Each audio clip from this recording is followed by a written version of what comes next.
Demand है। Mister Kesharwani 15 से है ये, अभी तक इनको पेमेंट क्यों नहीं किया रिटायरमेंट? इनका 8,87,000 कुछ रिटायरमेंट कहाँ, where is, that has been given. कहाँ है आपके? 8,87,000 पेमेंट किए, पार्टी जो अमाउंट था वो पेमेंट नहीं किए। सीओ कहाँ है, बुलवाए थे? ये सीईओ इज ऑन लीव, मतलब जो इंचार्ज में जो है उनको बुला। कहाँ है, बुलाइए। पार्टली अमाउंट महिलाट के ऑर्डर पर ही अनेक्जर पेज नंबर 42। इसमें क्या है, सीईओ का ऑर्डर है 1,18,000 रुपए डिडक्ट हुआ क्योंकि लोन अकाउंट है इनका, वो एनपीए हो गया था 2018 में, तो उसका अमाउंट है 1,18,000, उसको डिडक्ट करके बाकी जितना पेमेंट है वो that has been given to him. तो लास्ट डेट इसी वजह से कोर्ट ने उसको फिक्स कर फाइनल लेने के लिए रखा। 8 पेज नंबर 43 महिलाट के ऑर्डर पर ही इनके द्वारा अब इनके द्वारा जो इंटरेस्ट है वो रॉन्गली कैलकुलेशन किया गया है, इसके कारण 1 लाख रुपए अंतर आ रहा है। 1,18,000 रुपए विदाउट अथॉरिटी इनके द्वारा काटा गया है, जबकि ज्वाइंट रजिस्ट्रार के द्वारा वो राशि इनके द्वारा रिकवर नहीं किया जा सकता बोले, और रजिस्ट्रार ने ज्वाइंट रजिस्ट्रार के ऑर्डर को कंफर्म कर दिया है। उस ऑर्डर के अगेंस्ट इनके द्वारा कोई अपील भी नहीं की गई है। अपील क्या हुआ आपका? अपील में केवल मॉडिफाई हुआ पेज नंबर 45। 6% किए थे 18 को, उसको that has been given to the petition. नहीं तो बचा क्या है आपका? वही बोल रहा है सर, 1,18,000 जो डिडक्ट किए हैं लोन अमाउंट था इनका, वो एनपीए हो गया था, इन्होंने पे नहीं किया था, तो उसका इंटरेस्ट करके उसको डिडक्ट किया 1,18,000। उसको नोटिस भी दे दिया 2022 में। जो ऑर्डर इन्होंने चैलेंज किया है अभी वो 2022 का ऑर्डर सीईओ का ऑर्डर है, इनको चैलेंज करना था बिफोर द एप्रोप्रिएट फोरम।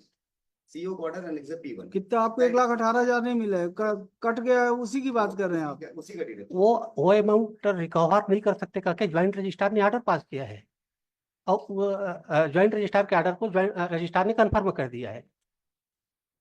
कहाँ तो पर है इनको वो ऑर्डर? महिला पेज नंबर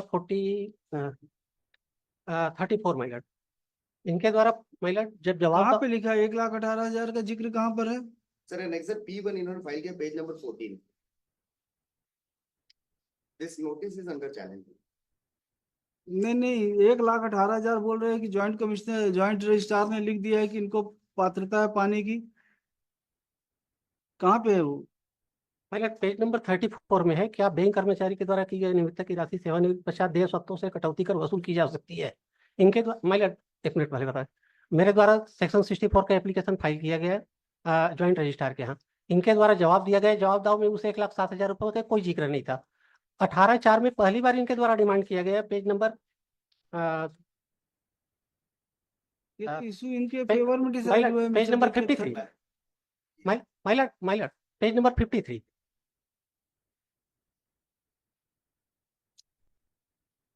अठारह चार में पहली बार डिमांड किया तब ज्वाइंट रजिस्ट्रार ने कहा कि 18/4 में आप किसी प्रकार की कोई डिमांड नहीं कर सकते, और जो आप मांग कर रहे हैं वो आपको नहीं दिया जा सकता। कहाँ पर है? पेज नंबर 53 में आपका केस है।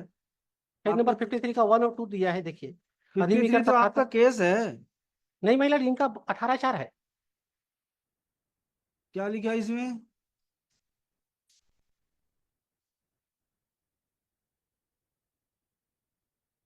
अधिविकृत खाता क्रमांक स्वयं तो 1,07,000 अस्थायी पेंशन एवं आज 26 रुपए 1,07,000 रुपए, जिसमें अदायगी तिथि तक ब्याज पृथक से देय होगा।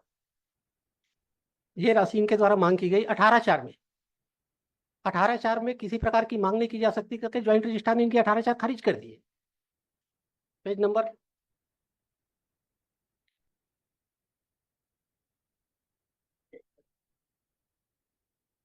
उन्होंने कोई पेज नंबर महिला केस आपने फाइल किया था? केस आपने फाइल किया था? केस में 18/4 इन्होंने पेश किया। हाँ 18/4 में इन्होंने बोला कि हमको पैसा दो।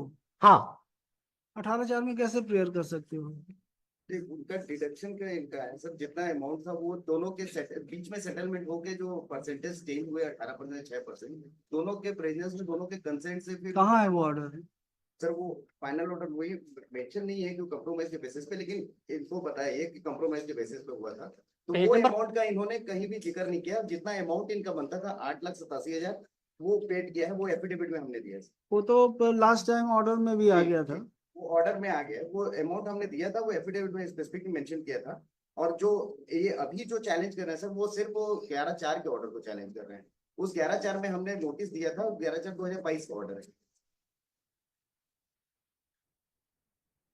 इनके द्वारा फर्स्ट डिमांड 18/4 में, फर्स्ट डिमांड इनके द्वारा 18/4 में किया है। उस ऑर्डर 18/4 में इनके द्वारा मांग नहीं किया जा सकता। ज्वाइंट रजिस्ट्रार ने खारिज कर दिया, तब मैं यहाँ रिट पिटिशन फाइल किया था। तो महिला के द्वारा पेज नंबर 43 का ऑर्डर पास किए थे, जिसमें इनके द्वारा केवल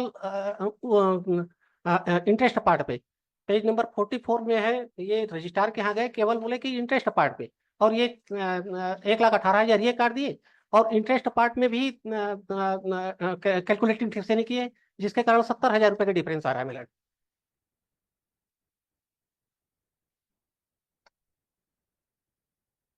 कैसे डिफरेंस आ रहा है 70,000 का? महिला ये है 10,05,742 रुपया मेरा मूलधन बन रहा था। यदि पहली इनका मान भी लेते हैं कि उस राशि को 50,000 को भी मान लेते हैं, तो 10,05,742 पे 50,000 कटेगा, जो ये लोन बोल रहे हैं। 9,55,000 पे 9,55,742 पे 6% का इंटरेस्ट रजिस्ट्रार के ऑर्डर के अनुसार। तो ये इंटरेस्ट आ रहा है महिला 4,35,000 रुपया। इनके द्वारा दिए गए हैं 3,37,000 रुपया, 3,87,000 रुपया। इनके द्वारा गलती ये किए गए महिला। कहाँ पे अपने पिटीशन में आपने लिखा है? नहीं लिखा है। नहीं लिखा है तो फिर काहे के लिए इधर उधर की बहस करते हैं? जो आपने लिखा है पिटीशन में उसको बताइए।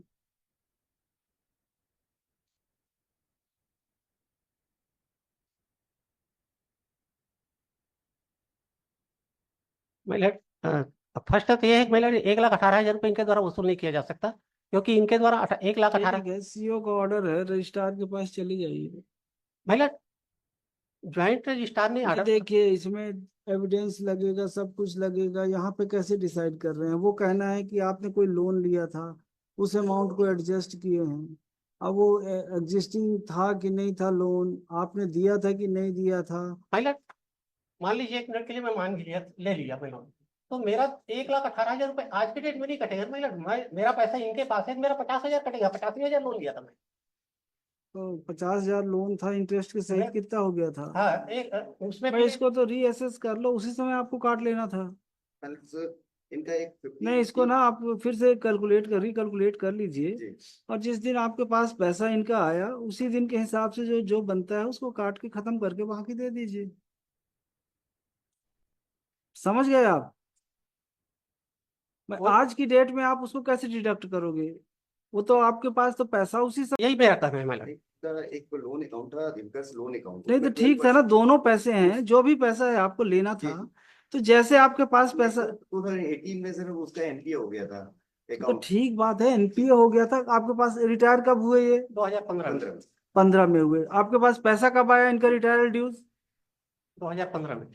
मतलब उसका 58B का एक केस चल रहा था जो अभी भी पेंडिंग है, उसमें मिसएप्रोप्रिएशन के केस है। नहीं वो तो ठीक बात है, उसकी बात नहीं कर रहे हैं हम। वो तो पेंडिंग होगा ही, वो पेंडिंग होगा, उससे हम उसके बारे में नहीं चल रहा था, इस वजह से इनका प्रॉब्लम हुआ कि वो चीज नहीं बोल रहे हैं हम। देखिए जब 15 में रिटायर हुए, पूरे इनके रिटायर ड्यूज आपके पास 15 में आ गए, तो जो भी आपको लेना था इनसे, आपको उस समय एडजस्ट कर लेना था 15 में ही। अब उस 15 की चीज को आप 2024 में अगर आप एडजस्ट करोगे और बोलोगे कि इंटरेस्ट भी हो गया, वो तो फिर मुझे गलत हो 6% जाएगा। दे रहे हैं, अपना 12% ले लिए। तो आप 15 के हिसाब से आपको जितना बनता है उतना काट के, जो बचता है 10-50,000 रुपए इनका दो के खत्म करो। काहे के लिए अननेसेसरी? इसमें दे देते हैं आपको टाइम, आप कर लीजिए और उसको करके बताइए। और आप भी ध्यान दीजिए, समझ गए ना क्या बोल रहे हैं? इसको करवा के आइए, फिर बताइएगा। जिस दिन आएंगे उस दिन भेजिएगा सीओ को। At the request of mister Pawan Kesharwani call this matter. कब रख दें? तो जनवरी में रख दें। In the second week of January 2025, Mr. Pandey for petitioner, Mr. Minj for state. Next.